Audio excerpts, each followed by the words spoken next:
ఆత్మీయ బంధుమిత్రులకు నమస్సుమాంజలులు. మనమందరం కలిసి ఆత్మజ్ఞానం విశేషాలను గురించి తెలుసుకుంటున్నాం. ముందుగా జన్మనిచ్చిన తల్లిదండ్రులకు, అక్షర భిక్ష పెట్టి జ్ఞాన జన్మను ప్రసాదించిన గురుదేవులకు, ఇంటి ఇలవేల్పు శ్రీ వెంకటేశ్వర స్వామి పాద పద్మములకు సవినయంగా సాష్టాంగ ప్రణామాలు సమర్పించుకుంటూ గ్రంథంలోకి ప్రవేశిద్దాం. మనము ఆత్మజ్ఞానము గురించి పాడ్కాస్ట్ సిరీస్ చేసుకుంటున్నాము. మొదటి ఎపిసోడు పూర్తి చేసుకున్నాం. ఈరోజు ఆత్మజ్ఞానం పాడ్కాస్ట్ సిరీస్ ఎపిసోడ్ 2 మీ ముందు ఉంచడానికి ప్రయత్నిస్తాను. ఎపిసోడ్ 2 ఆత్మజ్ఞానం పాడ్కాస్ట్ సిరీస్ సృష్టి రహస్యము, నిన్ను కప్పేసిన 5 వరలు. ఓ ఆత్మీయ బంధువులారా నమస్కారం. ఆత్మీయత, అభిమానం, అనురాగం యూట్యూబ్ ఛానల్ ద్వారా మీకు అందిస్తున్న ఆత్మజ్ఞాన విశేషాలకు సవినయ సాదర స్వాగతం. నేను మీ దుర్భా కమలాకర్ రావును. గత ఎపిసోడ్లో మనం మనలోని 3 అవస్థల వెనక ఉన్న మారిపోని వెండి తెర లాంటి ఆత్మ చైతన్యం గురించి, పాత్రలోని నీటిని బట్టి జీవ ఈశ్వర భేదాలు ఎలా కనిపిస్తాయో సూర్యుడి ఉదాహరణతో తెలుసుకున్నాం. మరి ఈరోజు వేదాంత పంచదశి ప్రథమ ప్రకరణం ద్వితీయ భాగం ఆధారంగా అసలు ఈ సృష్టి ఎలా జరిగింది, అంతకంటే ముఖ్యమైన ప్రశ్న, పరమాత్మ స్వరూపులమైన మనల్ని మనం ఒక అల్పుడిగా, సుఖ దుఃఖాలకు లోనయ్యే ఒక సాధారణ మనిషిగా ఎందుకు భ్రమిస్తున్నాం? మనల్ని కప్పి ఉంచిన ఆ 5 పొరలు అంటే పంచకోశాలు ఏమిటి అనే విషయాలను ఎంతో రసవత్తరంగా విశ్లేషించుకుందాం. రండి కలిసి అన్వేషిద్దాం. రసవత్తర విచారణ, సృష్టి రహస్యం. ఇక్కడ మనస్సును ఆలోచింపచేసే ఒక ప్రశ్న వేసుకుందాం. దేవుడు ఈ ప్రపంచాన్ని దేనితో సృష్టించాడు? కుమ్మరివాడు కుండను చేయడానికి మట్టిని వాడుకున్నట్లు దేవుడు కూడా ఎక్కడి నుంచో ముడి పదార్థాన్ని తెచ్చాడా? వేదాంతం ఏమి చెబుతోంది చూద్దాం. వేదాంతం దీనికి కాదు అని సమాధానం చెప్తోంది. సృష్టికి పూర్వం ఏ వస్తువు లేదు, కేవలం ఆ పరమాత్మ మాత్రమే ఉన్నాడు. మరి పదార్థం లేకుండా సృష్టి ఎలా సాధ్యమయ్యింది? ఇందుకోసం విద్యారణ్య స్వామి వారు సాలెపురుగు ఉదాహరణ చెప్తున్నారు. ఒక సాలెపురుగు తన గూడు అల్లుకోవడానికి బయట ఎక్కడికి వెళ్ళదు. తన నోటిలోని లాలాజలం నుంచే దారాన్ని తీసి గూడు అల్లుతుంది. మళ్ళీ అవసరమైనప్పుడు ఆ గూడును తనలోకే లాగేసుకుంటుంది. ఇక్కడ గూడుకు కావలసిన పదార్థం అదే, దాన్ని నిర్మించిన నేర్పరి కూడా అదే.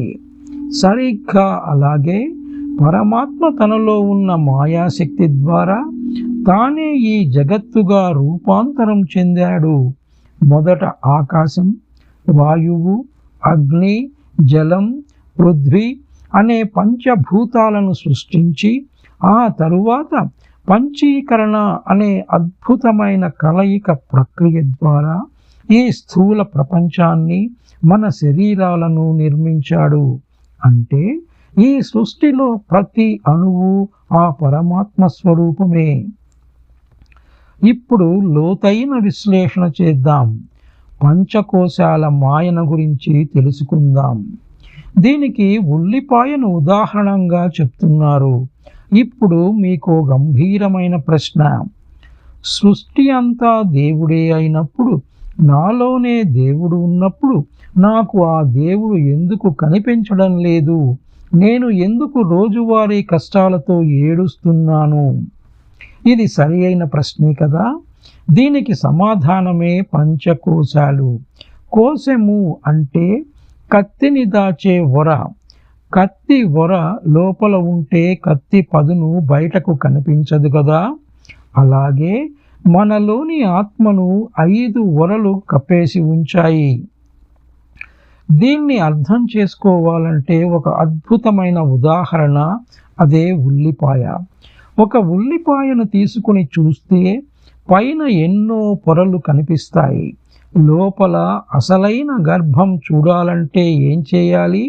పైన ఉన్న పొరలను ఒక్కొక్కటిగా ఒలుస్తూ వెళ్ళాలి. మనల్ని కప్పేసిన ఆ 5 ఉల్లిపాయ పొరలు ఇవే బంధువులారా. సరిగ్గా అర్థం చేసుకోండి. అన్నమయ కోశం అనేది మొదటి పొర. మనం తినే అన్నం వల్ల ఏర్పడిన ఈ రక్త మాంసాల శరీరం. నేను నల్లగా ఉన్నాను, నేను తెల్లగా ఉన్నాను, నేను ముసలివాడినయ్యాను అనుకోవడం ఈ పొర వల్లే. కానీ ఆలోచించండి, పుట్టకముందు ఈ శరీరం లేదు, చనిపోయాక ఉండదు. మధ్యలో వచ్చే ఈ శరీరం మీరు ఎలా అవుతారు? రెండవది ప్రాణమయ కోశం. మనలో కదిలే 5 ప్రాణాలు, వాయువులు. నాకు ఆకలి వేస్తోంది, ఆయాసంగా ఉంది అనడం దీని ధర్మం. ప్రాణానికి తెలివి లేదు, కాబట్టి ఇది మీరు కాదు. మూడవది మనోమయ కోశం. మనలోని ఆలోచనలు, కోరికలు, రాగద్వేషాలు కలిగే మనస్సు. నేను బాధపడుతున్నాను, నేను కోపంగా ఉన్నాను అనేది మనసు స్థితి. కానీ గాఢ నిద్రలో మనసు లయమైపోయినా మీరు ఉంటున్నారు కదా, కాబట్టి మనసు మీరు కాదు. నాలుగవది విజ్ఞానమయ కోశం. బుద్ధి లేదా అహంకారం. నేను చదువుకున్నాను, నేను గొప్ప మేధావిని, నేనే ఈ పని చేశాను అనే కర్తృత్వ భావన దీనివల్లే వస్తుంది. ఐదవది ఆనందమయ కోశం. గాఢ నిద్రలో మనకు కలిగే తాత్కాలికమైన అజ్ఞానంతో కూడిన శాంతి. సాధకుడైన వాడు వివేకంతో నేను శరీరాన్ని కాను, ప్రాణాన్ని కాను, మనస్సును కాను, బుద్ధిని కాను, వీటన్నిటినీ గమనిస్తున్న సాక్షిని అని ఒక్కొక్క పొరను మానసికంగా వలిచివేయడమే పంచకోశ వివేకము. ఈరోజు మనం జీవితంలోకి అన్వయించుకోవలసిన పరమ సత్యం గురించి తెలుసుకుందాం. మన నిత్య జీవితంలో ఎవరైనా మనల్ని అవమానించినప్పుడు మన మనసు విపరీతంగా గాయపడుతుంది. ఎందుకు? మనం ఆ మనోమయ కోశాన్ని లేదా అహంకారంతో కూడిన విజ్ఞానమయ కోశాన్ని నేను అని భ్రమించడం వల్ల. ఒక్క క్షణం ఆగి, అవమానం జరిగింది మనస్సుకు లేదా బుద్ధికి మాత్రమే, వీటన్నిటినీ చూస్తున్న సాక్షి చైతన్యమైన నాకు ఎలాంటి నష్టము లేదు అని వేరు చేసి చూడగలిగితే ప్రపంచంలో ఏ శక్తి మిమ్మల్ని బాధించలేదు. బంధువులారా, ఉల్లిపాయ పొరలు ఒలిస్తే ఆఖరికి ఏమీ మిగలదు, అంతా శూన్యం. కానీ మన అస్తిత్వ పొరలు ఒలిస్తే అక్కడ శూన్యం మిగలదు, ప్రకాశవంతమైన ఆత్మ మిగులుతుంది. మరి ఆ ఆత్మను ఉపనిషత్తులు చెప్పే తత్వమసి అనే మహావాక్యం ద్వారా ఎలా సాక్షాత్కరించుకోవాలో మన తరువాతి భాగం, అదే ఆఖరి ఎపిసోడ్లో తెలుసుకుందాం. ఇంతటితో ఈ ఎపిసోడ్ సమాప్తం. సర్వే జనా సుఖినో భవంతు. స్వస్తి. ఓం శ్రీ మాత్రే నమః.